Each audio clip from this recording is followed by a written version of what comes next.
Sapphire 2023. Today we're going to be presenting a quick discussion on Melting! So, how much do you think you know about melting? How much do you really know about melting? I'm sure everyone knows a bit about what melting is. It happens to ice and ice cream and ice candy and ice water and everything icy. But first, let's get down to the basics. What is melting? Melting is when something changes from a solid into a liquid. Yeah, just like what happens whenever I try to make a cold water. Man, why are you making a cold water? So that I can make my own baking soda. Anyways, melting happens when the temperatures of a particle become too hot. When the particles become too hot, the things make them jiggle around a lot. So the particles jiggle around a lot, which makes them in a more disorderly. That means that they are melting. If something has particles that jiggle a lot but not move freely, it is in a state of liquid. But if it's jiggling a lot and it's moving freely, then the object is a gas. What we like to focus on is if something cold gets hot but not too hot. Yeah. This means that it is melting. Yeah, I like it when things get hot. I feel like melting whenever I see someone who's hot. Okay, Max. Anyways, look at this plate. It has lots of candies on it.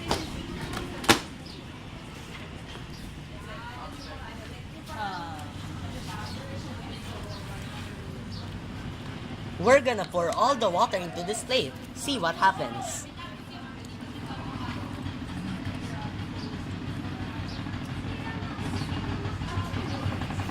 We're gonna see the effects of the water later. Anyways, let's talk about the melting point of something. The melting point is the point in which things get so hot to the point that the particles become more jittery and disorderly, which makes them a liquid. Let's demonstrate. Let's say this water molecule is at negative 30 degrees Celsius. It moves like this. Now let's say this water molecule is at negative 1 degree Celsius. It moves like this. Now let's say this water molecule is at 0 degrees Celsius. It moves like this. You might notice that the 0 degree Celsius particle moves much more than those negative 30 and negative 1 degree particles. That means that it is in the state of liquid.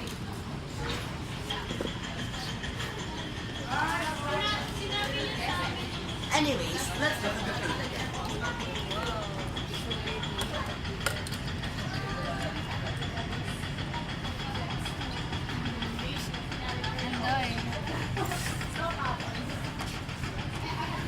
The colors made a really big rainbow inside the plate. Now, it's up to you to figure out why this happened.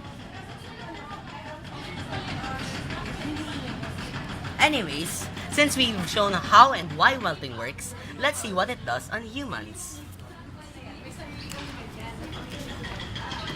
Oh, the ice cream is melting. How sad. Matt, come on, it's not just the ice cream that's melting that's sad. Yeah, the ice caps on the poles melt too, which creates lots and lots of water. The water in the ice caps makes the sea levels rise. When the sea levels rise, many bad things happen. Farming decreases, production decreases, less land is going to be used for homes. Most importantly, farming decreases, even the farming for the vanilla extract that's used to make your ice cream. So that means there will be less ice cream. So, if my ice cream melts, then it's gone. But if the ice caps melt, all of the ice cream is gone? Basically, yeah. That's okay, Matt. There's many things we can do to prevent this. Yeah, we should try and protect the nature around us. Yes, but other than that, that is the end of our discussion. Thank you very much for listening.